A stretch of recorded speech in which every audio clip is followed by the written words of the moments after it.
Okay, I think we're really live. Hi, everyone. If there's anybody there.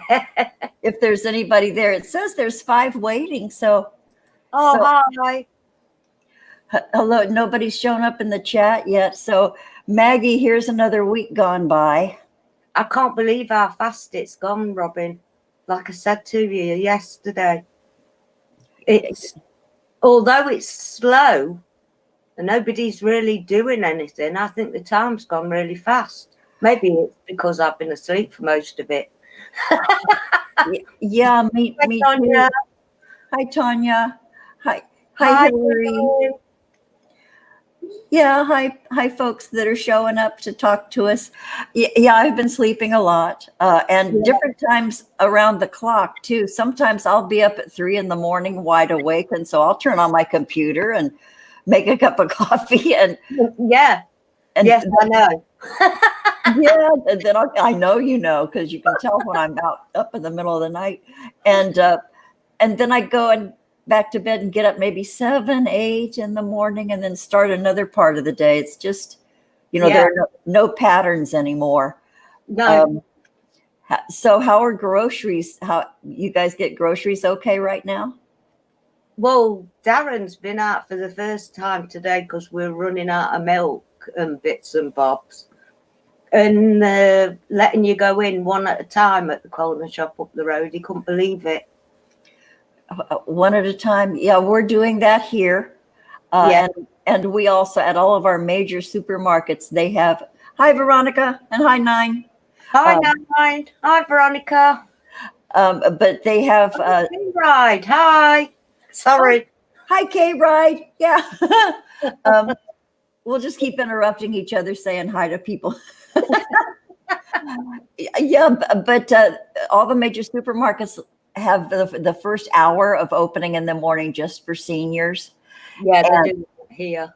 And even at that, I think they're only letting just 1 or 2 in at a time, that cuts down on fist fights. Can you imagine old people slugging it out? Over. Yeah, I can. Yeah, me too. Over the last bottle of Geritol or Clorox wipes. I looked under my kitchen sink and just, because my daughter came to help me clean my apartment. Well, she cleaned the whole damn thing.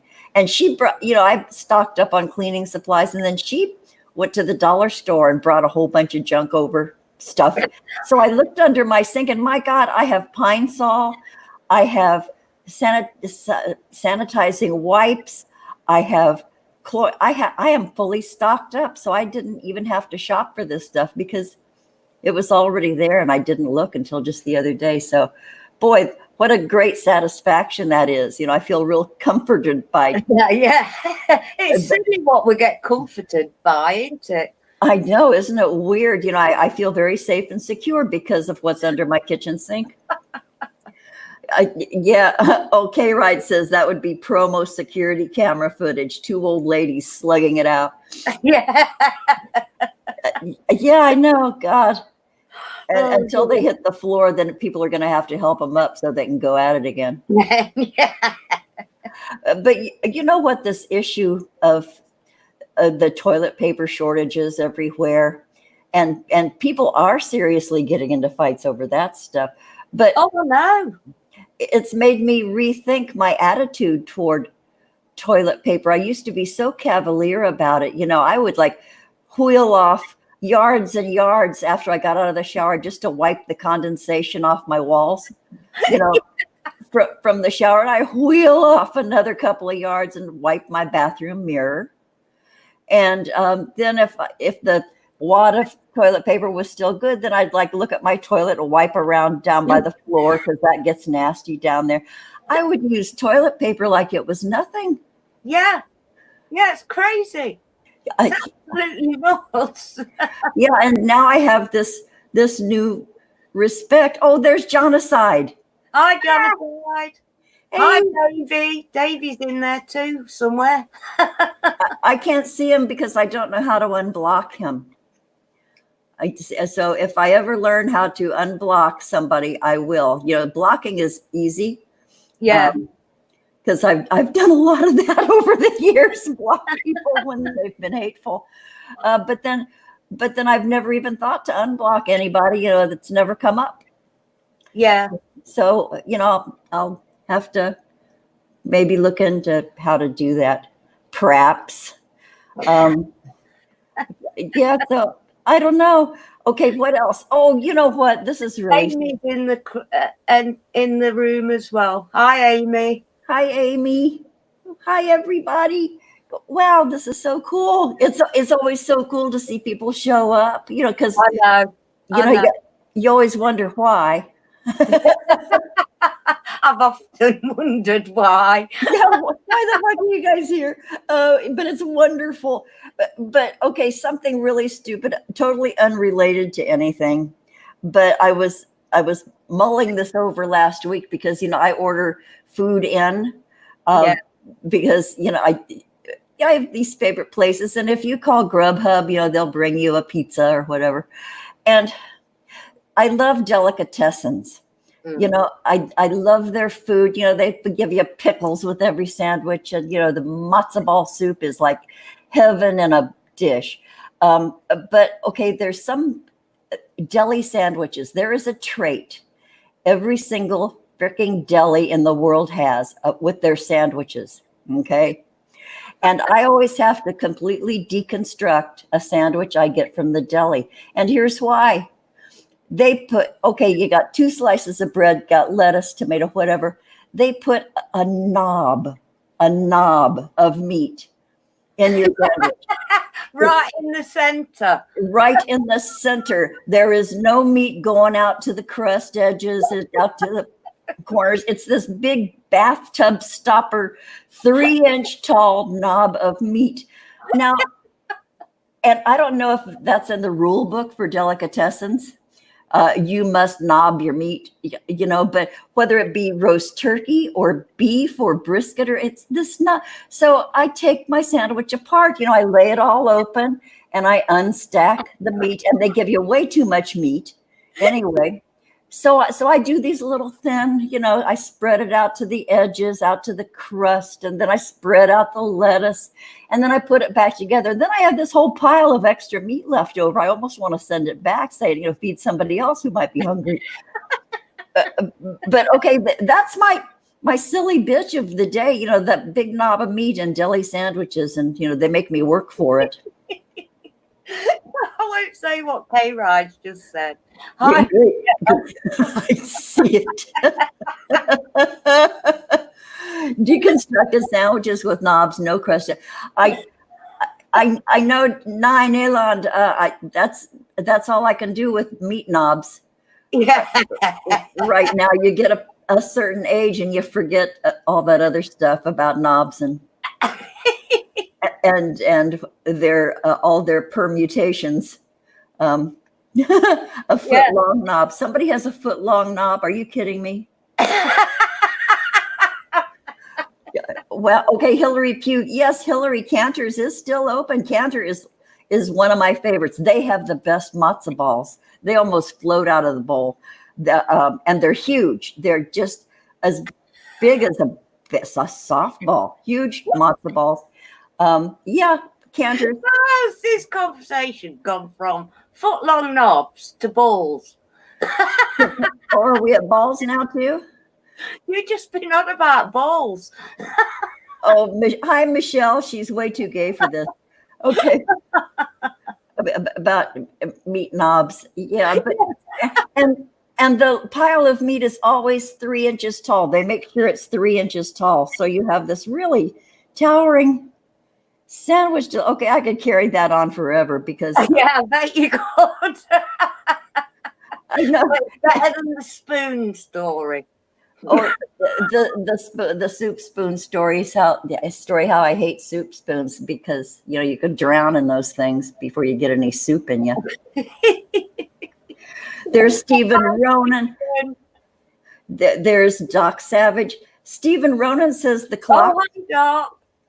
clocks went forward last night. Stephen, where are you? You guys are weird. Yeah, I know. Wow, that's totally off. That doesn't sync with my calendar at all. So do you guys go forward or backward? We went forward. Okay, so did we. Spring forward, fall, but you did it a whole, what, a couple weeks Fortnight after. after you, yeah. I've been ready for an hour before you gave me the link because I forgot. You're on the different time. Oh, I wasn't even aware of that. No, I wasn't. In my head, I got half an hour to get myself sorted. Oh, In reality, I had an hour and a half. an hour and a half, and here I'm just plotzing around here. And oh, wait, Amy Warren, Tip Top Meats, Amy. Oh, Tip Top Meats. That is a famous, famous place in Carlsbad. I'll bet I'll bet Vicky knows about Tip Top Meats too, because she lives over there in San Marcos, I think, just inland from Carlsbad. Oh, So yeah, Tip Top Meats. And then there's an Italian deli in Carlsbad, Porto's, is it Port? No, I can't remember the name, but they had the best tiramisu and best soups. Little hole in the wall place in Carlsbad. Okay, Amy, tell me if you know what I'm talking about.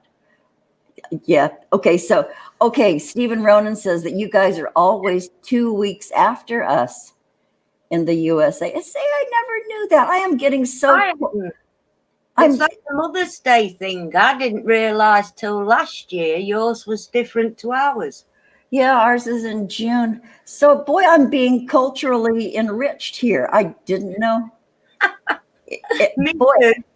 hanging out with you guys is one of the best things ever. So, I want to bring on a couple of special guests here, Maggie. I was going to wait till like halfway through the show. Yeah.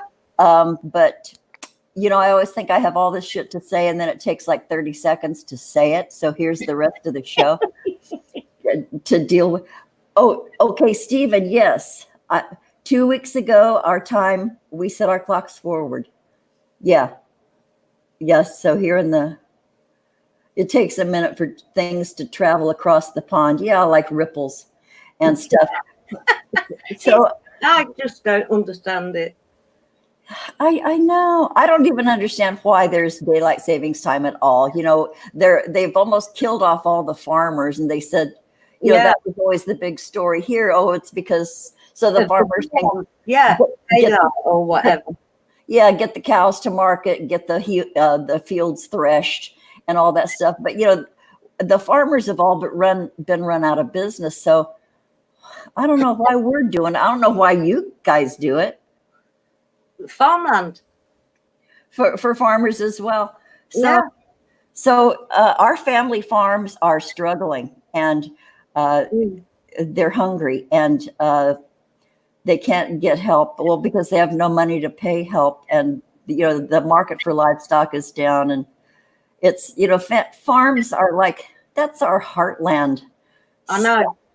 I know. We had one up the road, and he sold it a year or so ago. It's halfway full of houses now. Well, I know. And then all these houses with people who need to eat, Yeah. But then with the Trans-Pacific Partnership, we get so much of our stuff from China, just about everything in the U.S. that's sold, durable goods, everything's from China. And so, we're being put out of business, the mom and pop places, and they can't compete. And small towns are emptying out, so the little businesses there are going belly up. It's, well, I just depressed the hell out of myself. Yeah. Okay, so I'm sending out links to okay, so I'm sending one to this person, and I'm sending one to this person. Okay, so I think that worked. Boy, it's okay. So that was boring as hell.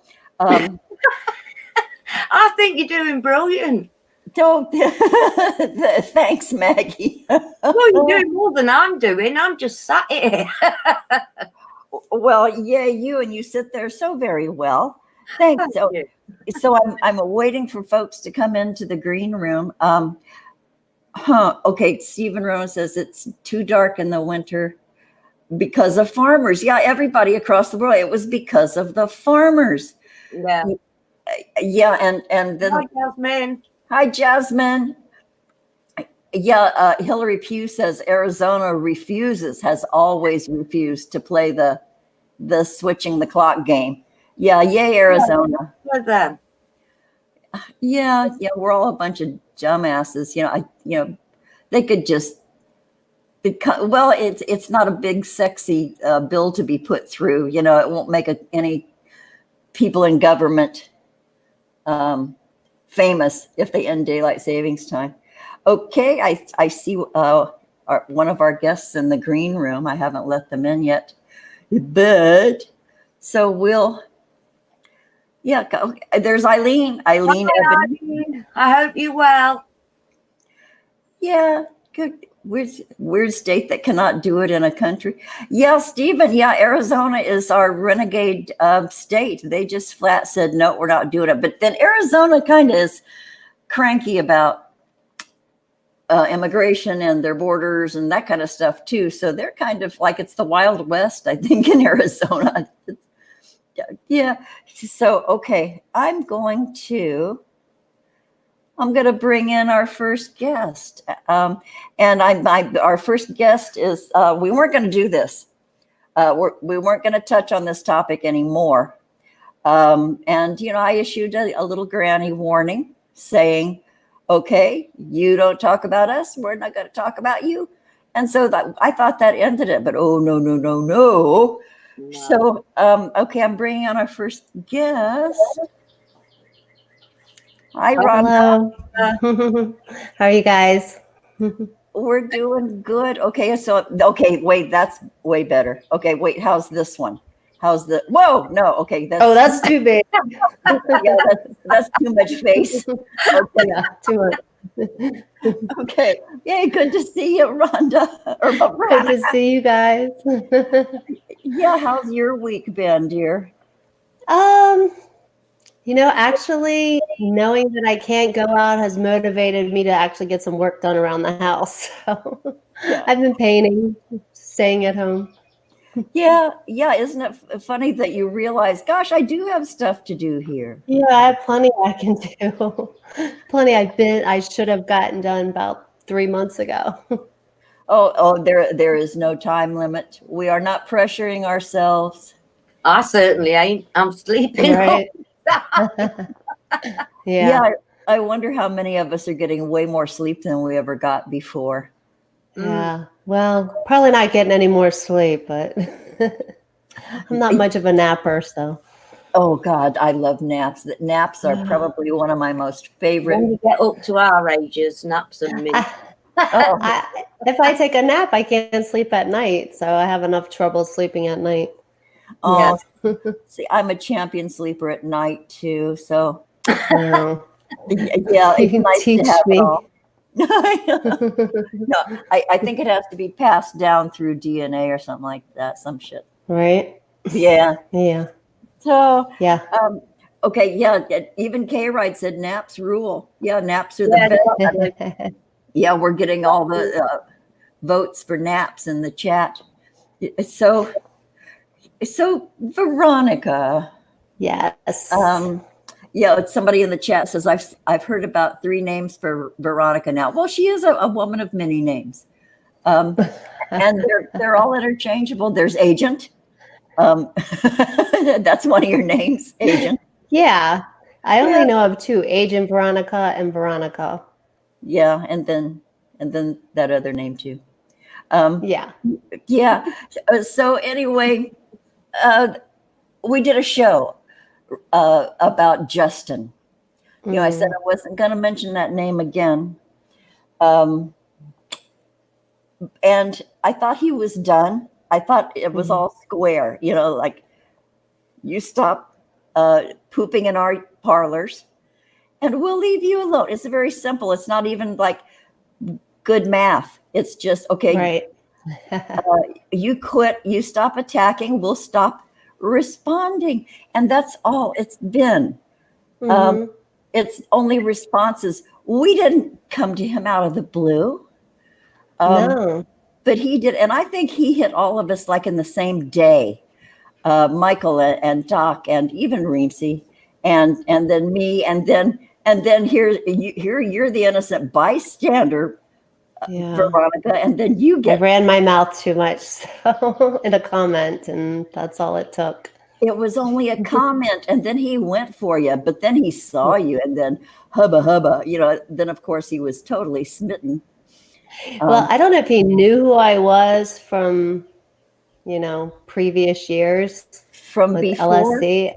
Yeah, maybe. I don't know. Because Yeah. he seems to throw that in my face a lot. He does. He brings that up a lot. Oh, yeah, because yes, you were with Stephen, and Yeah. you'll never be with Justin.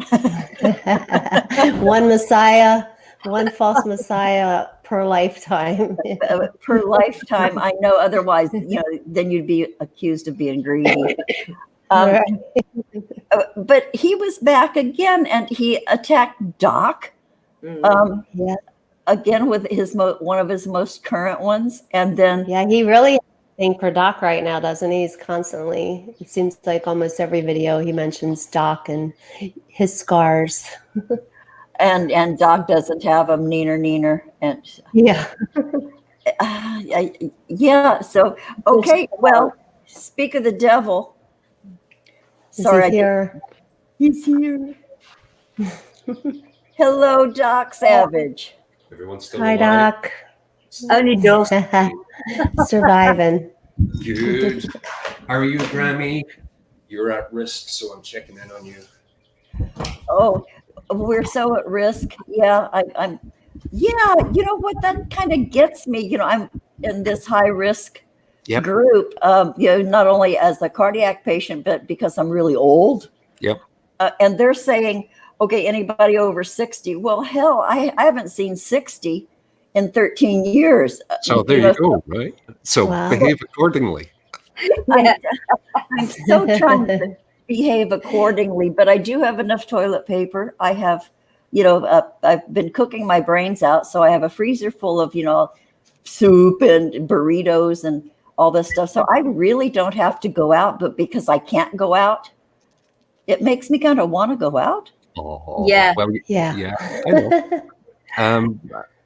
I had to discuss with my parents that now is the time for them not to help the old people because Yeah. they're in their 80s. Oh, I'm like, this is the time when it's our job to help you. And I expected resistance, and I got, absolutely, son, that's just what we'll do. oh my God. Oh, that's good. These are people who lived through the military and police service. And when I used the voice, it was like, right, you're the expert. This is what we have to do. And if we don't, yeah. And when I see people, particularly religious people like Robert Breaker, say, let's have the over 60s Sunday meeting so we can all get together and fight COVID. How does that work? That's like having a measles party, come over Right. to catch the measles. Yeah, let's Chicken all pox dance. party. I heard of those. Yeah. Let's dance mambo number death for 25% of the congregation. But here's the thing. The guy used accurate data and used it very dishonestly. He said that only 0.0003% of the world's population have died, so it's not a big deal. Huh. Yeah. That's true, except that 25% of people over 70 who are infected are dying. Yeah. And that the number of deaths based on the number of infections gives a mortality rate of around 4%, 1 in 25. That's pretty significant right there. Wow. Oh, yeah. And that's misleading. It's not 1 in 25 of the general population. It's actually 25% of people over 70. And as you get older, that risk increases. So, anyone who's doing that with Jeebus driving it or whatever is an evil fuck. Yeah. And his first response to my prodding on this was to make fun of me. And I'm like, you're a minister of the Lord, right? Suppose. And you know you're doing this, and you know the consequence, and you're still doing it, and there's nothing to gain by doing it. So I'm like, what? Why are you doing this? Yeah. There's no logic in it. He just goes into. When we were on your live, Doc, the other week, me and Robin, and he was foaming at the mouth, literally foaming at the mouth. Justin. Yeah. I got some of the videos that he had taken down, and cool. Michael and I are going to be playing with them. But it was when he was speaking in tongues. Oh Jesus! The whole. Oh, and then the Scottish accent kicked in too. Or like, what is going on here? I didn't notice that bit. It wasn't very Scottish for me. No, it was just an attempt at it, Well, in the most recent one that I've seen of his, because he has a new channel that. Well, it's gone now already. Apostle Justin is gone. Yeah, it disappeared this morning. He was sounding like Elmer Fudd. Right. I missed that. Rhonda says, have you seen the latest one this morning? I said, no. She says, it's gone. Yeah, as soon as I woke up, I watched it. And then I went back because I was going to review some of the videos before I came on here, and it's gone. So, wow. Yeah, he's such a little girl. He goes like, tag, you're it, and runs away and takes down his channel and gets his skirts all in a ruffle. And, God, he's such a puss. Oh, but dude, do you think YouTube could have got it, though? I don't know. Because it was hateful speech, Yeah. I mean, I've got no truck with that, and I don't hesitate to flag things of that nature. Right. But I really thought his finest hour was the kung fu moves. Wow. I wanted to see him jump on the counter. It's like, I would jump on the counter, but. It's like you're an 8-year-old, right? Yeah, and he has a little kid. Yeah. And he said he doesn't do it around his little kid. Well, little kids are so much more aware than parents really realize. Kids hear every damn thing. You can't whisper in the next room without a kid knowing about it. Yeah. And bullshit, he doesn't Especially in a trailer. You're not going to turn off being the Messiah, right? I know. Oh, the kid's in the room. Click, back to dad. No. Right. No, and I'll bet, Ron and I were saying, and Maggie too, I'll bet the kid is homeschooled because, who could let a little kid like that out around other kids talking about dad being Jesus? You can't have that. And he's so worried about his kid being taught about homosexuality and transsexualism, he's not going to send that kid to school. No, and if Justin is your tutor, you're not learning dick all. I mean, you might learn to read and write a little bit and some numbers and colors, but gematria. Yeah. Do you know what my given legal name comes out on the gematria? What? I am Yahweh. Mine is Alpha Omega. I love that. So, if you just keep reading down the gematria list, you'll find something that says you're a deity, like Justin. Yeah. So if it works for him, and I've got scars, then. Well, this morning's video was all about gematria and how Omni and his minions, because he thinks we're in a cult, that awesome. We've been adding to the gematria. So even if God does love gays, we're all going to be punished for adding to gematria. So he thinks we're going in there and adding negative stuff about him. Like, when was the last time you modified the gematria, Agent V? Yeah. Oh, I did add liar. I will admit to that. I did add liar when I discovered that it was the same as McRae.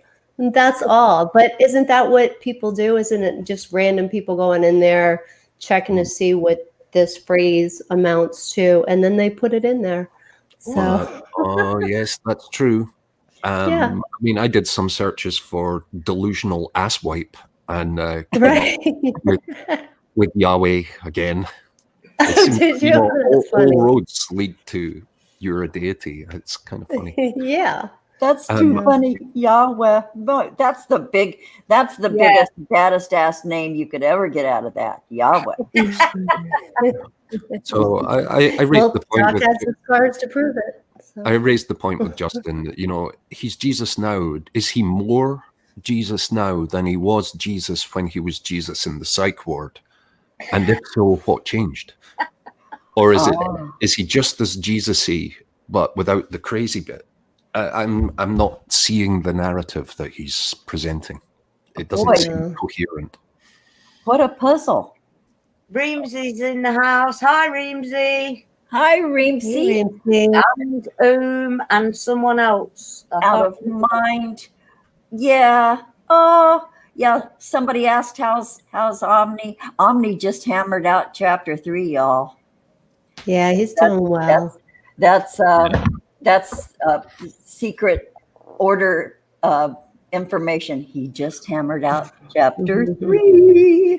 Yeah. I've got a little thing there. I just wanted to say, when one of us is not in a good space, but get into a good space, I love to see how people form a phalanx behind them and support them through it. Yeah. And I'm really proud to be part of that community. Michael's doing really well, and he's back a force. And part of his ability to do that comes from the people who he can depend upon. And that's all of us. And that's a great thing. Yeah. And great friend of the show, friend of the friends of the show. Friend of the friends of the show. And long live the order. Hail Satan. Hail Satan. Hail Eris. Sorry, I always have to do a Hail Eris because, you know, that's my God is a woman. That's my script. Oh, I know. And you said that to Justin in his I really set him off. comments. Yeah. You said what God loves the gays. It's you she doesn't like or something. Right. That's cool.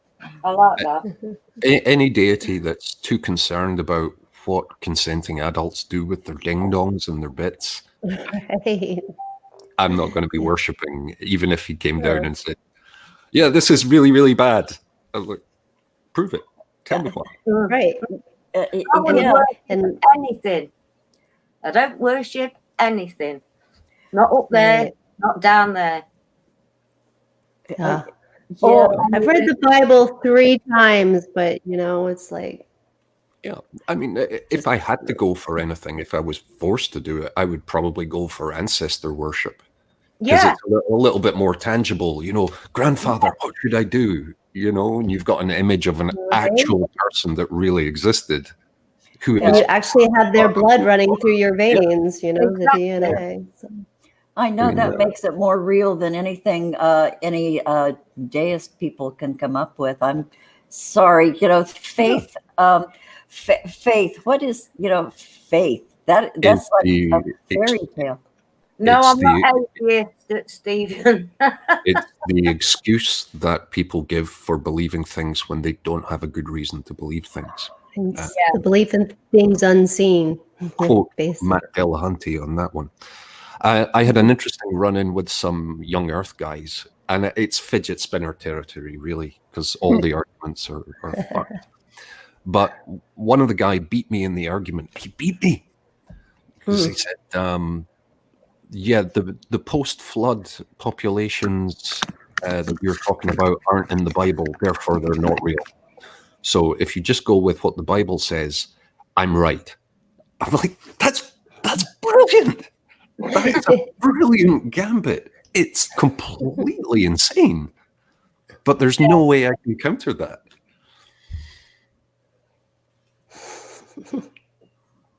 The global flood didn't happen, by the way. It didn't happen at all.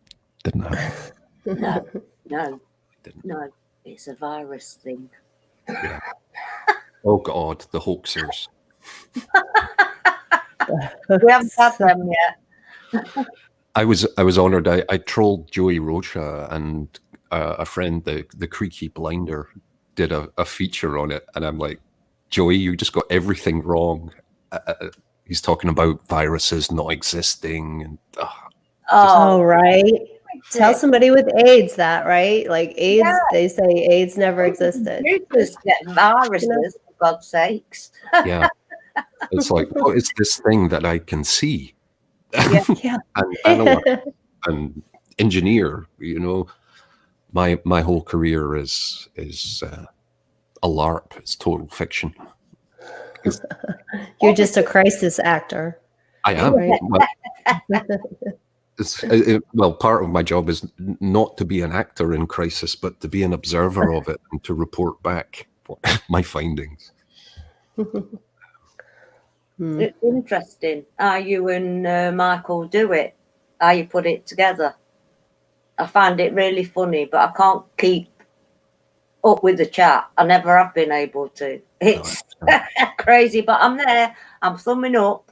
I'm part of the group.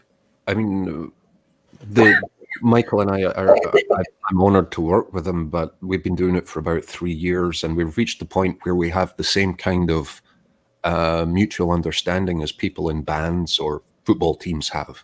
Yeah. So the shorthand is there. I know where he's going to go at the same time as he does. And a big part of my role on it is to throw up a really slow softball for him to hit it out of the park. Because I can do the thing quite well sometimes, but I don't have the spark that he does. I know what you're saying. You spark off each other. It's a joy. Yeah, they do. Yeah, it's lovely. It really is. Yeah. It's good when that happens. And we have so many of the backstories, the narratives that we've created to make it, more like Narnia. Yeah. That we have these tracks that we can explore, like our focus on Abraham Lincoln, for instance, comes up quite regularly. Yeah. Yeah, no, it's cool. The host of the show has disappeared. How very dare she? She has. Robin? Oh. She's muted herself. She's gone. Maybe. Oh God, the virus is taken. Wait, am I back? Yeah, there she is. Oh my God, I've been blabbing my head off, and you guys kept talking. Oh my God. I thought I was just interrupting you guys, and Doc kept talking, and I'm blabbing away. Okay. Oh my God, I'm so sorry. I mean, that's a senior moment, like what my mum does sometimes. She'll pick up the phone and start a conversation and realize that she hasn't dialed the number yet. Yeah. Oh, I totally get your mom, sweetheart. Like, your sister's very quiet today. Yeah, you know what I did? I unplugged my headphones so I could still hear you guys, and I ran to the kitchen, and I ran back, and I was sitting down. I plugged back in my headset, and then I started like agreeing and talking, and so yeah, boy, sometimes it's delightful being old because you don't need to take much responsibility for anything because people always think you're losing it. So it's a great place to be. Get away with it. Oh yeah, all the time. I think that yesterday, so I sneezed in the kitchen. Darren says, "Don't come near me." It's all right. I'm going for a lie down just in case.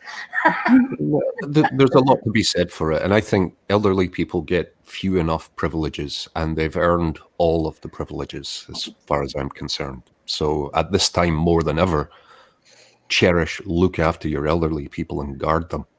Yeah, because they're the population who is at extreme risk at the moment. Well, see, this is why I love Doc like a son, like my own son. Oh.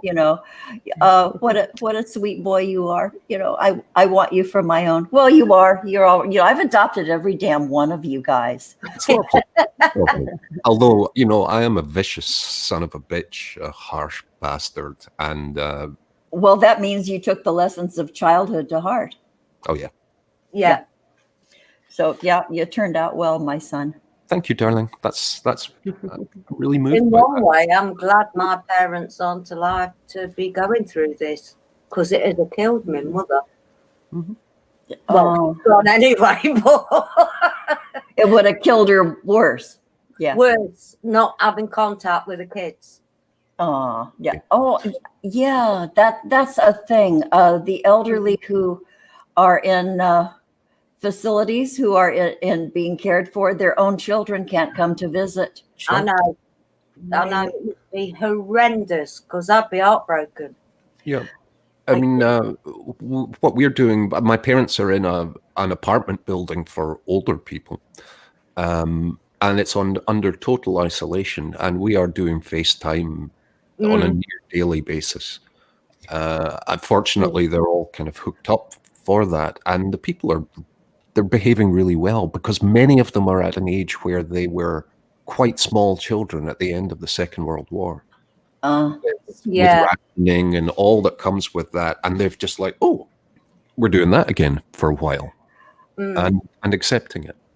Yeah, and they know how to do things, just like, I was born the year after the war ended, but I was raised with all the stories of the rationing and the food vouchers, and we had that in Britain for years after the war. It switched up really quickly in America, and that's when all the commercials started about the woman belongs in the home, because so many women were out in the workforce during the war, and we all, government said, okay, we got to get those ladies back in the house, because they're out there competing with men. So that's where Betty Crocker came from. Get your wife a refrigerator for Christmas, she'll love you. I'm clearly dating the wrong women, because if I even suggested that, I would get the look of yeah, right. It'd be like getting her a vacuum cleaner. Oh no, you didn't. Oh no, you didn't. Like a Dyson. Every woman's dream to get a Dyson in her Christmas stocking for Christmas. And that's also when, after the war, that's also when it was really promoted that you could beat the hell out of your wife too. Throw her over your knee. That kind of. There were even commercials, magazine, print advertisements. Giving the wife a spanking to keep her in line. That all started. Oh my God! Yeah. Oh yeah. So keep her in line. You're the boss.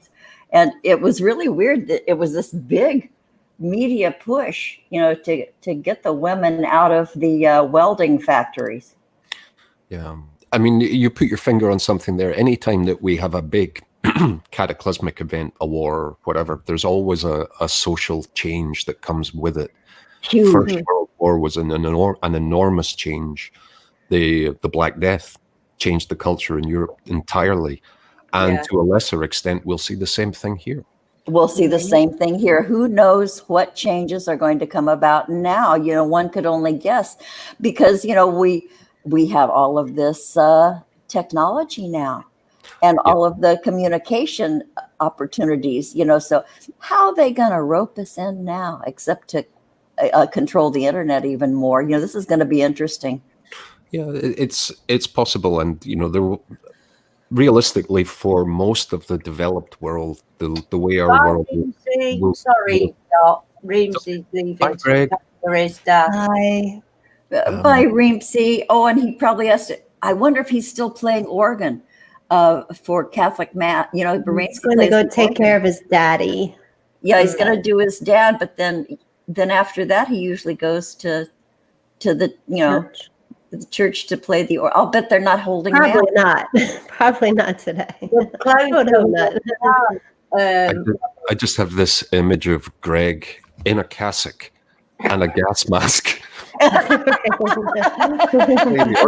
could make that look good.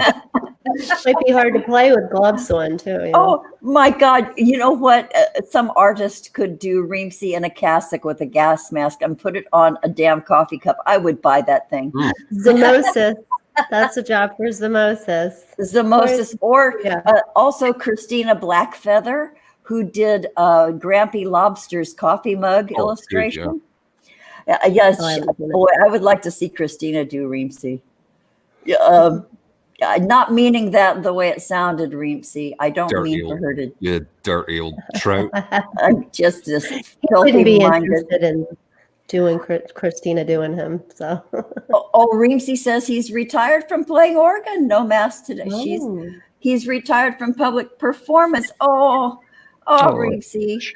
But you know, it comes to us all, and I can no longer make the joke about Greg on a massive swelling organ.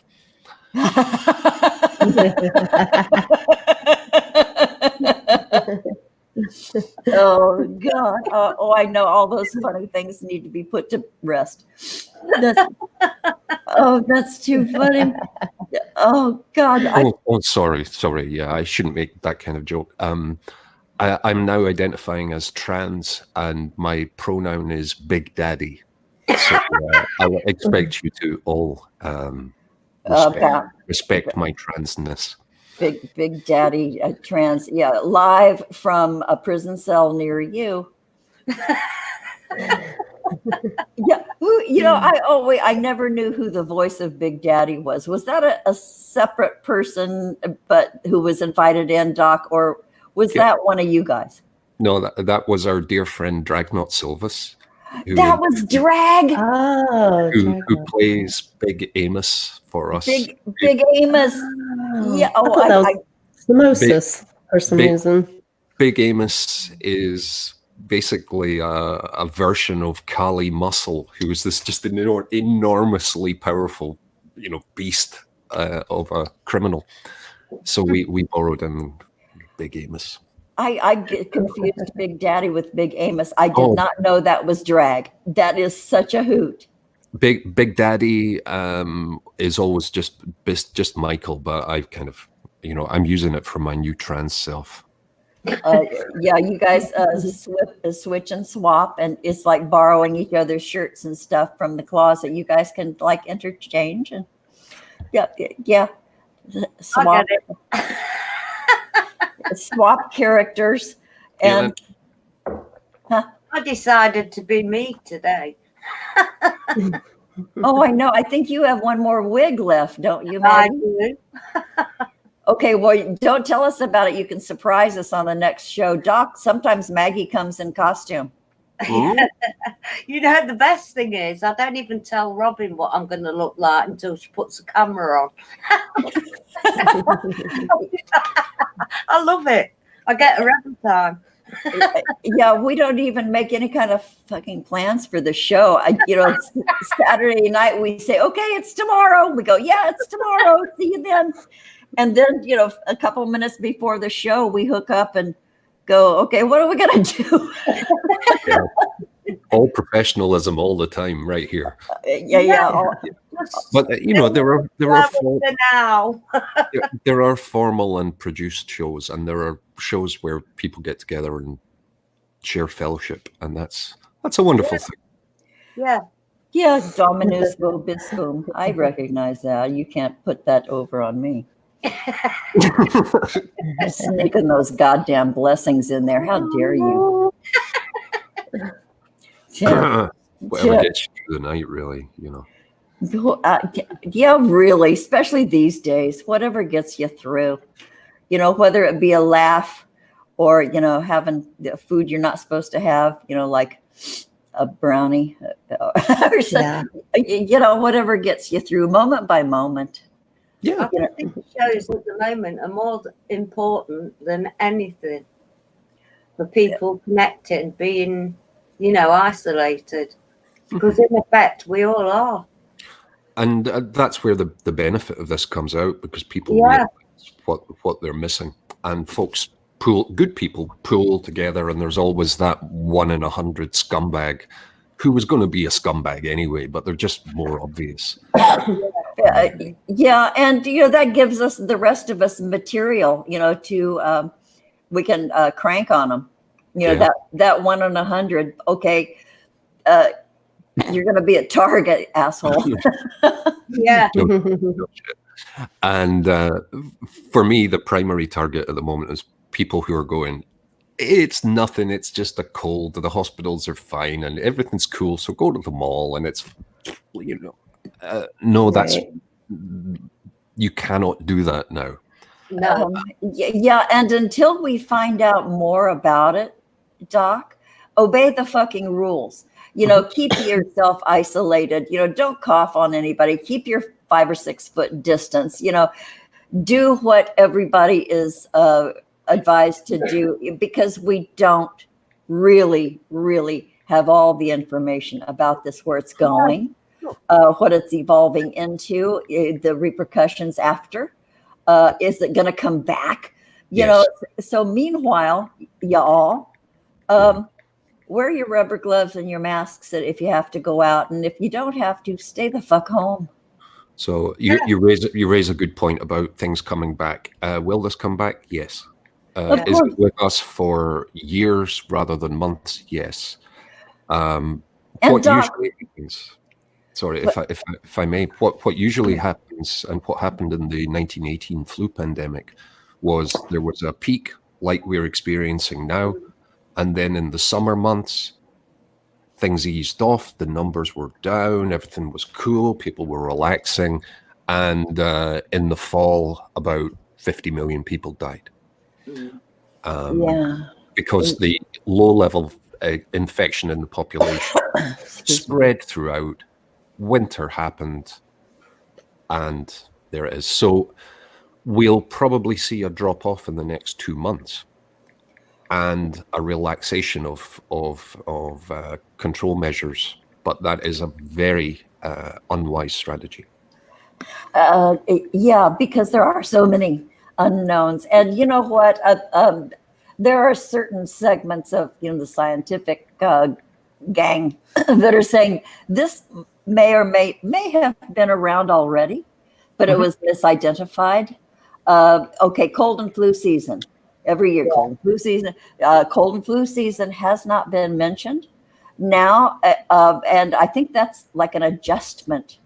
And so maybe prior to this, cold and flu deaths may have been coronavirus. Nobody really knows at this point. There are different schools of thought. So it might have been here, but now it's been discovered.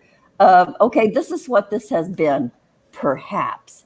But that's just my old lady. I work on the fringe of the medical community, and I part of my job is doing research, and so you get all kinds of points of view, and there are members of the scientific community who don't agree, and you don't know.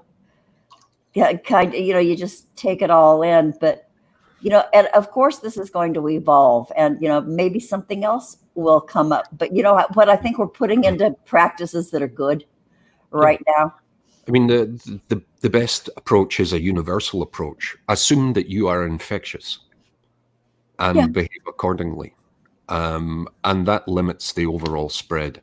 And again, for every 100 people who are infected, 3 of them are going to die so far. So if you infect 10 people yourself, you're contributing, and that's really easy to do. So it's everyone's responsibility to limit the impact that they are adding to the already very concerning situation.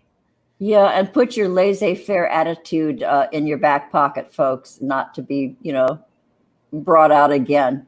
Use common sense, logic, and have respect and care for your fellows. Mm-hmm. That needs to be brought home.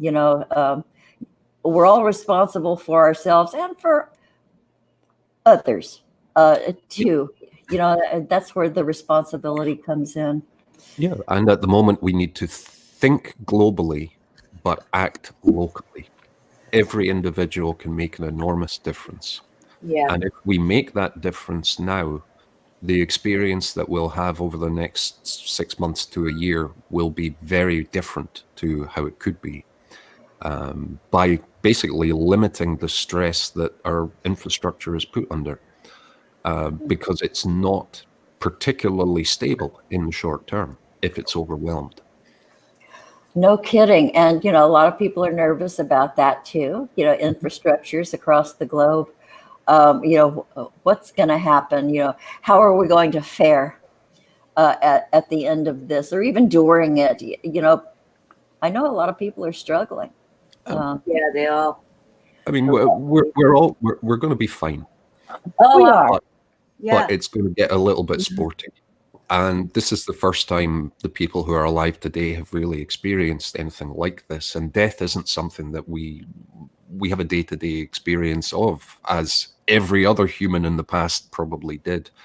So it's more apparent, it's more stark, it's unexpected, except it's really expected. Just most people don't. So we'll ride through it, and we're still in control. And 98% of us will be just fine. We'll be just fine. We'll be just fine. And things will be fine. It's just that they're going to be very different. Yeah. But I think eventually it'll be a good thing, because more people are coming together. Mm-hmm. You can see there's just people coming together. Yeah. I mean, it's a war. It's a biological war. And morale is important, and community is what wins wars. Yeah. And people are rising to the surface. This is where you develop heroes, and we can all be that in our own way, in a small way. Yeah, that's right.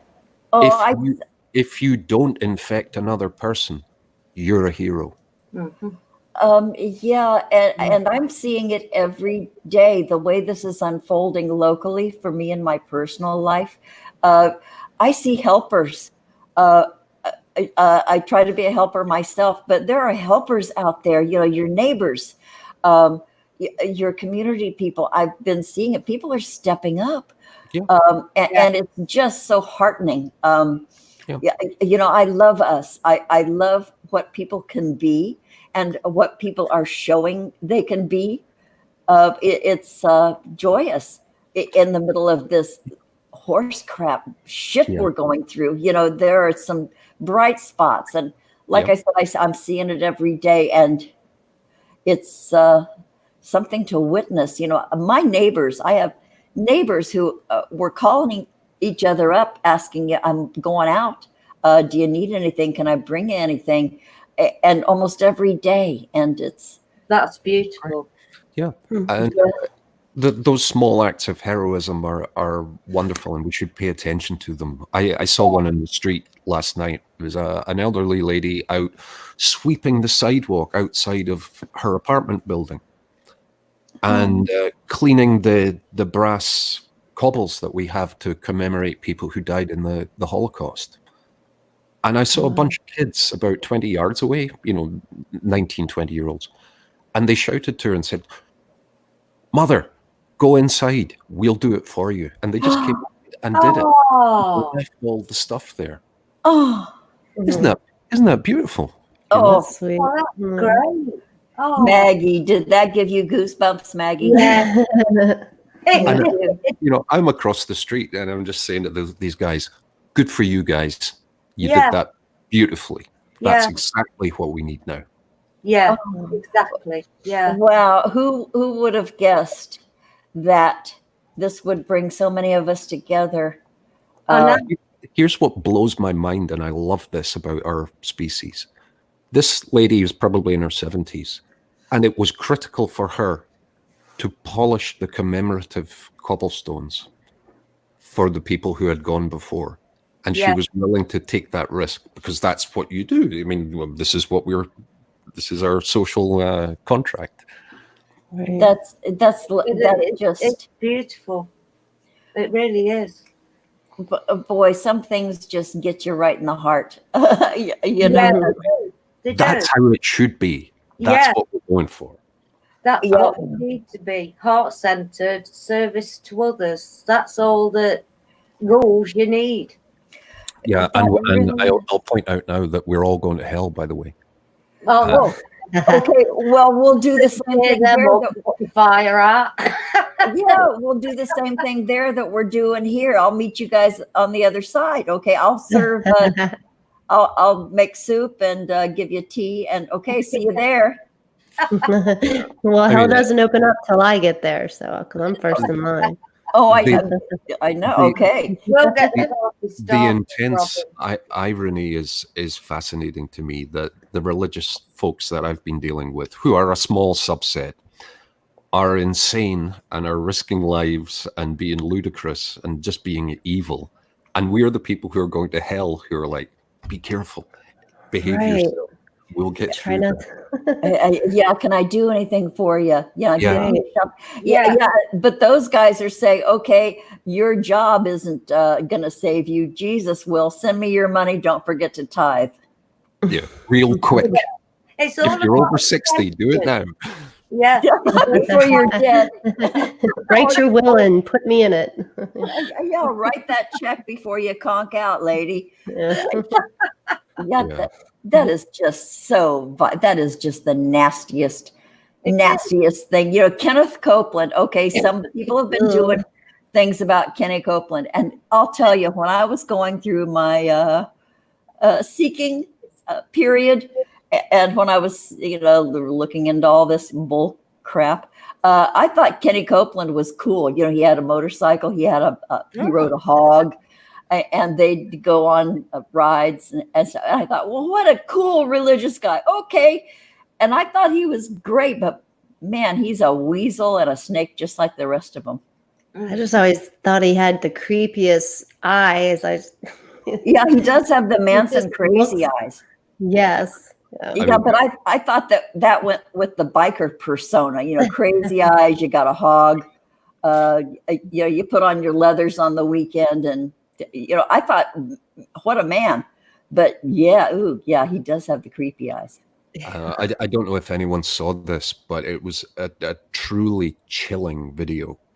So there was a tragedy at Kent Hovine's compound where a 7-year-old child drowned, which is a terrible thing, and he has no liability insurance and is a grifting con artist. But he did a video response to this tragedy with the parents in the room. And it was basically, yeah, we lost one, but the other two had a really nice time. Oh, God, an heir and a few heirs. What can you do? Never mind. And the mum and dad were there, and the child is literally not cold yet. Oh, God. And it reminded me more than anything of Rudolf Höss at the Nuremberg trials, who was the commandant of Auschwitz, standing there talking about, well, we had the problem and we solved the problem by building the thing and then the people and the whatnot, and it was totally unemotional. It's just, it was my job to murder all of these people, and I did it, and what's your problem? Well, how pragmatic. Sociopath. Precisely. And everyone, I urge you to watch that video, because it is a demonstration of what I consider evil. Yeah. Chilling. Just chilling. And there are people like that. And I only came to this realization later in life that there are really people who take pleasure in doing harm. And they get off on seeing the suffering of others. And that realization just blew my mind. Yeah. Because you go through life thinking, okay, you meet up with your like-minded fellows, and, you have your circle of friends. And then I never thought outside of that. And just the realization that there are freaks out there who take such pleasure in that. It's mind-blowing. I actually have more sympathy and understanding for the ones who take pleasure in it. I don't condone it, but I can understand. The ones who are indifferent to the suffering that they cause, where it's not something they're even deriving any benefit from themselves, are the ones that really trouble me. Kent may have well been talking about someone losing their skateboard. Oh, Jesus. It was that level of, you've got 3. Now you've got 2. We did everything we could, but he's fucking dead. Get over it. Wow. Oh, wow. That I can't even reconcile that in my head because I lost a child, my oldest. So sorry. And thank you. And there are 2 left, and it made us tighten up, the 3 of us who remain. Yeah. God, I'm getting choked up. I don't get that cavalier attitude. It's evil and a complete indifference to other people's suffering and a complete absence of empathy. We've got no soul, soulless.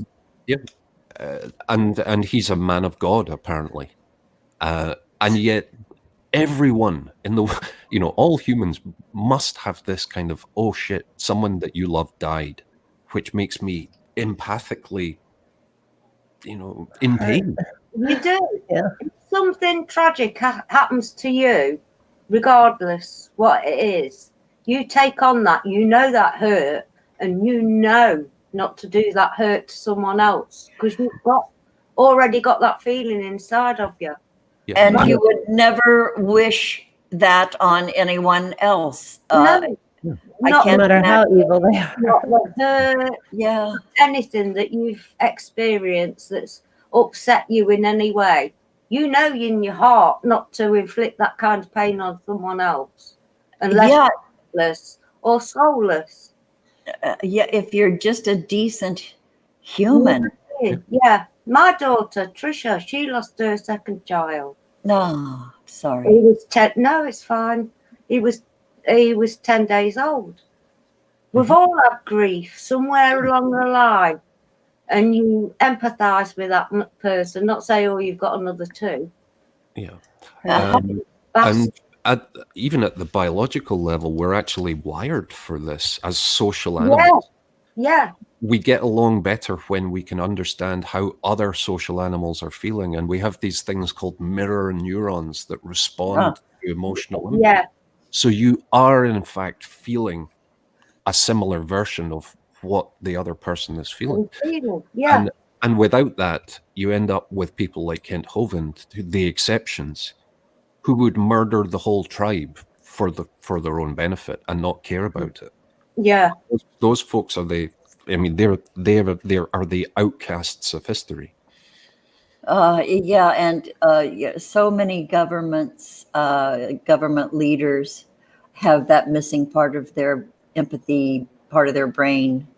The genocides and all that stuff that goes on. It's done, without a blink. They're real different from us. They're very different. Yeah. It's a skill set that has value and is necessary, but what we see when the evil people are doing it is a perversion of that pragmatism, excluding the impact of any consequences. So, and we're always going to need our megalomaniacs. Who else? Who else? Doc. Those are our leaders. They're hypomanic. All necessary personality traits. But when you get into that other set of thinking, then that's when it becomes really dark and awful and nasty. So the responsibility is an interesting one, and maybe it's in part a guy thing. I remember a time when I was at the point where I was big enough and strong enough to cause physical pain if I wanted to. And I realized I have to be responsible enough not to do that. Oh, we can go through that as well. That's very grown up to make that determination. That's very grown up and very responsible. Thank you. I have gray hair. But my guess is, I knew some adolescents who reached that point and didn't make that decision until years after, or weren't aware that it was a decision that they could even make. And some of them, well, that was their thing. That was their zenith. The bullies in school. And then some of them, if they're lucky, they grow up and grow out of that. The biggest bully in my school joined the military, which is perfect. I think, very common. Came back a master sergeant and is a pillar of the community. I'll be damned. He was put in a position where discipline wasn't an option. It was what was going on. So you either have to get with the program or it's not going to go well for you. Yeah, Uncle Sam wants you, and we make men. And yeah, women. And women. Yeah, Fascination Street. I haven't looked at the chat. Okay, we have Jimmy Pearson is there in the chat. Oh, how lovely! Tamara is in the chat. Okay, I probably missed a whole bunch of people, but yay! Oh, Miss Tree. There's Miss Tree.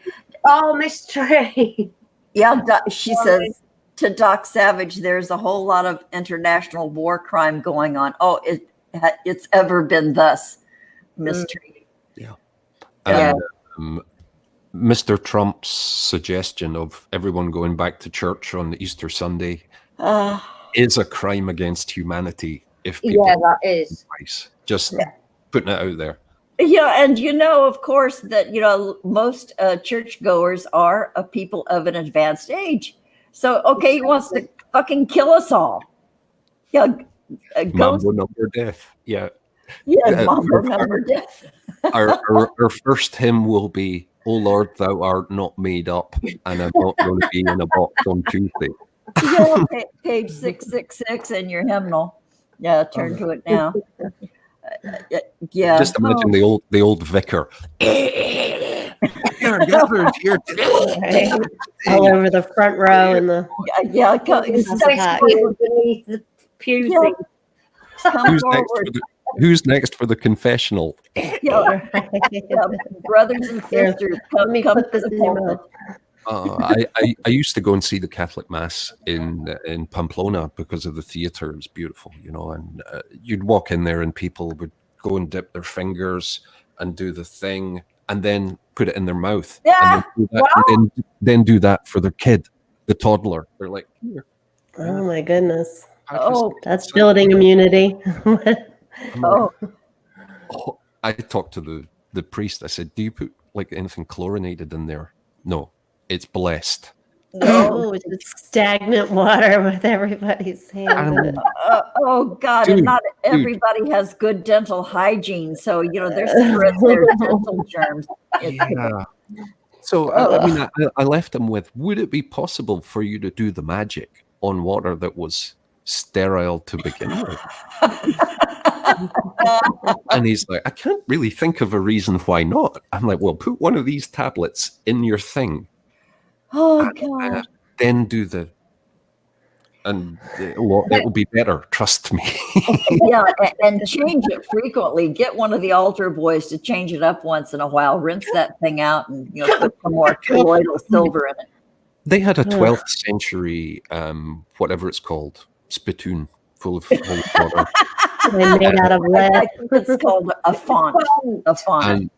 And I suggested, why not get a water feature, with a flowing thing that you could keep fresh. Yeah, you could have a koi pond at the bottom. Plant a Zen garden. Yeah, you could make it a beautiful water feature and then change the water frequently, of course. Yeah. So there's the thing that Islam got slightly better than Christianity, because standing water is an abomination. In Islamic countries, because they twigged that it's a really bad idea to have that around because you get really sick. God, boy, talk about a setup for mass.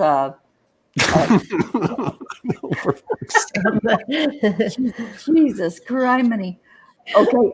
Okay. Jimmy at Fascination Street says he prides himself on good oral. Oh, I bet you do, Jimmy. Okay, Jimmy. From Sarah myself. Okay, Jimmy's always a good one for the one-liners. I know, he's brilliant.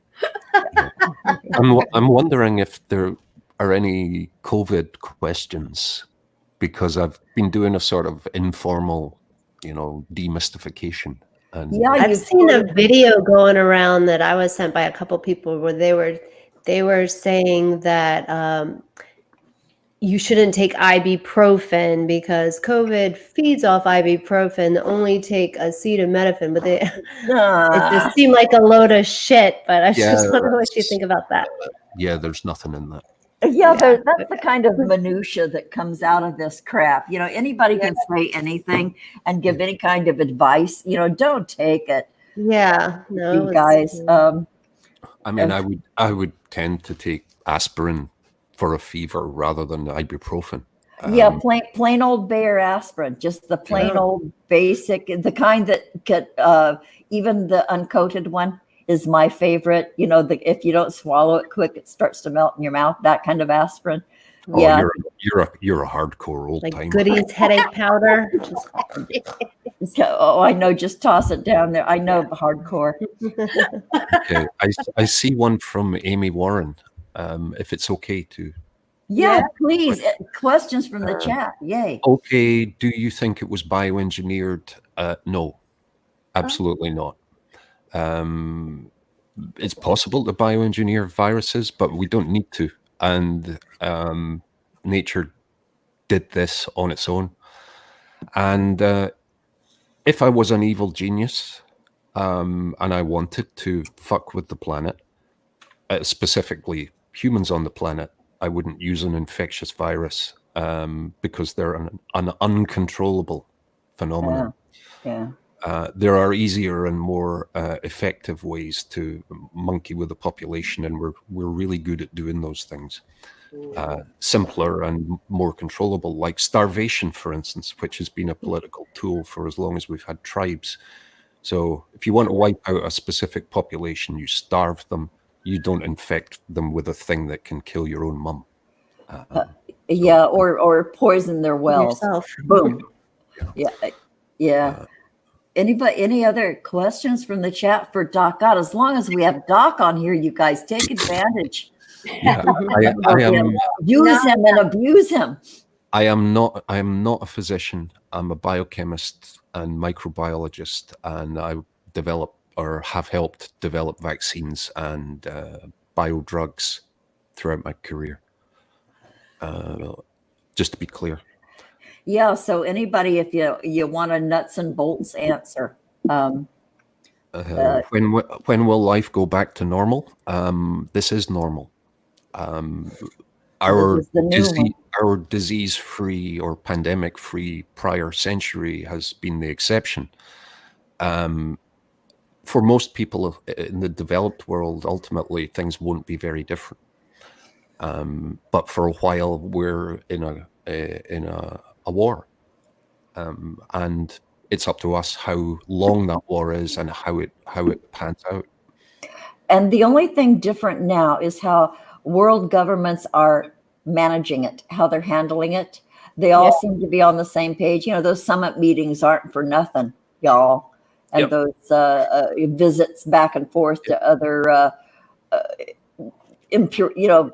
heads of countries, so that's what's different about this. It's the way it's being managed.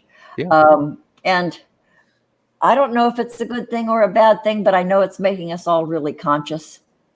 We are more equipped to deal with, get through, and thrive in response to this than we have ever been. And collectively, we are more resourced and wealthier and better able to manage. So, these things are inevitable, like volcanoes are inevitable. And how we manage the event and how we accept that, we have to be humbled before nature. Determines how things work through. Oh man, you just said something that got me a humble nature.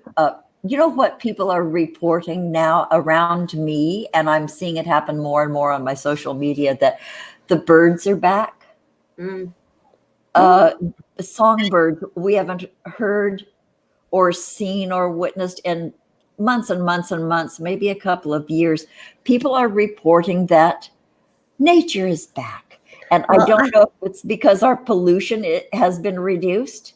Because I saw somebody say something. Sorry. No, go. But I saw somebody say something that the ozone layer was healing, but I was like, how could you know that fast? Could it heal that fast? I not my area at all. I don't know. Right? I don't know. It just seems really fast. Looking at the chat, we've got some from Stephen Ronan. This way, no one can be blamed. If they starved people, we would all hit back. Okay, fair enough. But this virus is a zoonotic transfer and a recombination event in a way that we really understand well, and isn't a biological weapon. Although if it makes you feel better, treat it like one, because it's essentially ripping through our populations now. Yeah, and that's not to say that it can't be used at this point. Like look at the people who are capitalizing on it and making money. That's kind of using a bioweapon there. People selling a roll of toilet paper for $50. So in a sense, it is being used. It is a bioweapon, and you're using it against your fellows, you assholes. Stop it. Yeah. But, to be very clear about this is a natural event. And for some people, it's more comforting to think that there's a grand plan behind it, even if it's a nefarious one, when in reality, this is a function of us being a biological species in a biome. And these things happen, and they've happened before and will happen again. Another question, do I think the mortality numbers are accurate? Yes, I do. They're coming from the World Health Organization. And I have certainly no reason to assume that they're anything other than accurate. And I've seen quite a few of the dead people. It's in my local places anyway. 2 years for a vaccine, realistic? Yes, although it's not a guaranteed effective vaccine. Don't get it, folks. Don't get it. Yeah, we don't know. Everybody, there's a scramble on to get something out there that's going to help. Okay. So somebody in the chat says, well, it's springtime, and the birds are back. Not here, not where I live. I have lived through a few springs when there were no birds. The owls were gone. The mourning doves were gone. But now this spring, they are back. And, it's joyous. Just wanted to address that statement in the chat. Okay. Can't imagine. I have an owl in my backyard that... They can drive you nuts. Yeah. You know what drives me crazy? Mockingbirds. Because they will sing all night for no reason. And you can't sleep to it because they keep changing their tune. So it isn't a soothing bird song. These mockingbirds, I think they're sent by the devil.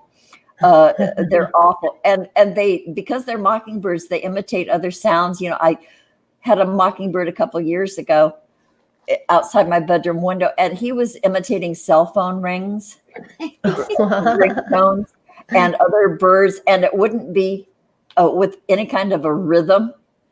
So it was maddening. So I don't welcome mockingbirds back so much. Well, one sound they're really bad at imitating is the sound of a shotgun, because they usually only hear it one time. Right? That's all they needed. I see another couple of questions that are maybe Stephen's got one. Someone asks if putting gloves and masks in the freezer is a good way to kill things. No, not really. You don't want to spread it to your leftover chili in your freezer, so don't do that. If you don't have any alternative, use alcohol on said things. But if you do have an alternative, put them in a bin and tie the thing closed. And take it out to the dumpster. Yeah. And all blood types are not immune to COVID. And what else was there? Was there one more? Sorry, I'm scrolling back. A few of them were jumping out. Stephen Ronan asks, what about the herd immunity curing this? Well, here's the thing. We don't have herd immunity at the moment because we don't have an immune memory response to this new virus or substantially new virus. So if people are infected, they'll develop some degree of protective immunity, probably. That's very likely. And herd immunity begins to kick in when you have 80% or around about 80% of the population already immune, which means the vulnerable people are really far apart and it's not likely they're ever going to meet. It's like a fire break in a forest fire. So at the moment, the forest, as in the fuel, us, is everywhere except for minor pockets. So it's ripping through. And only when that's taken away, meaning if people are either separated from the virus physically or, even better, they're immune to it, then the flames start to die down. Boy, and it takes time. And that's what this is going to take is time. And really, we don't know how it's going to play out. We really, you can have an expectation, you can break down the science and the studies from before, but this is a kind of a new animal, Doc. Do you agree? It's a new virus for sure, but it's a very typical pattern based on the other pandemics. But the approach is new. Maybe that's the new thing, the approach to it. I think that's the case. Although I have to say that the US approach, with the exception of Dr. Fauci's commentary and efforts, has been tragic to watch. Oh man, yeah. Dr. Fauci, I have to look that up. He's the no-nonsense guy that's working around President Trump to try and prevent disaster. Yeah. And he's an outstanding scientist. And if American people are watching and they want someone to, listen to every word this man says, because he is definitely a hero of this event. Although I've heard him being defamed as now being Rabbi Fauci, who's part of the Jewish cabal that's working with Hillary Clinton, and this is all a scheme to damage Donald Trump's. I heard that one as well, Doc. I'm like, what? The Jewish cabal? I'm part of the Jewish cabal, and they never told me. You didn't get the memo. I know my boss is an observant Jew, and she missed the memo. Damn it! Holy crap! And she said, I was too busy running the world, and NASA.